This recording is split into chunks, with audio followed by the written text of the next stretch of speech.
Dr. Pepper, once the diabetic foot disorder is detected, what would be the management and treatment? The management of diabetic foot disorder requires a multidisciplinary approach involving endocrinologists, food specialists, orthopedic food specialists, vascular surgeon, sometimes infection specialists, and of course nurses. In the first place, the blood sugar has to be controlled, and this is a very strict procedure. If a good glycemic control helps prevent the progression of the neuropathy and the vascular disease. Wound care. This means debridement with removal of dead or infected tissue to promote healing. Dressings, use of moisture retaining or antimicrobial dressing tailored to the wound's needs. Offloading, reducing the pressure on the affected area using special footwear, casts or braces. Infection management has to be performed with special antibiotics which address directly the bacterium sensitive for this antibiotic. Surgical inventions like drainage of abscesses, removal of the infected bone, or in severe cases, even amputation. Vascular inventions. Revascularization treatments like angioplasty or bypass surgery to improve the blood flow in case of significant arterial circulation problems. What surgical corrections are possible? Patients with severe deformities, Charcot foot or persistent ulcers may need surgical realignment or reconstruction.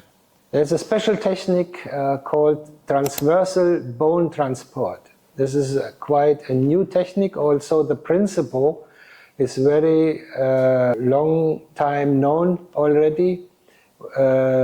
This technique is the only causal treatment of the diabetic foot syndrome, where a unilateral external fixator is used to transport a bone fragment via callus distraction over a short distance forward and back to its origin, with the effect that the body is producing new, healthy capillaries and vessels in the foot. We are the first who are offering this technique here in the region. The detailed technique I have described in one of my YouTube videos. According to the Charcot foot treatment, Charcot foot arises when the normal pain sensation is lost due to the neuropathy.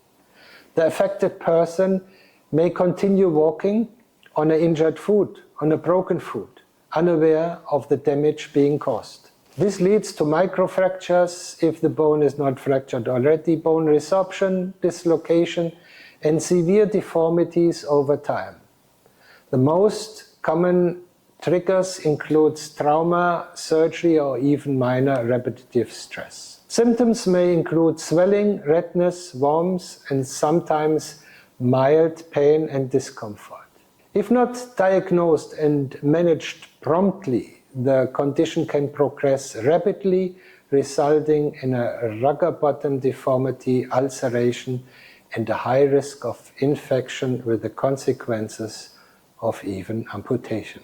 Effective treatment aims to stabilize the foot to prevent further damage, promote healing and bone consolidation, prevent or manage foot deformities, reduce the risk of ulceration and infection, preserve or restore the ability to walk.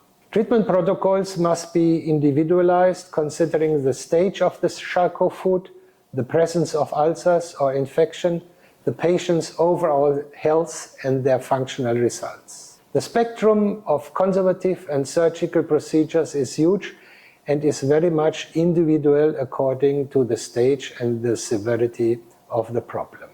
In one of my videos, I have explained in detail my very successful own technique for stabilization of the Charcot foot with my so-called TCNC surgery in order to prevent the patient from amputation of the foot.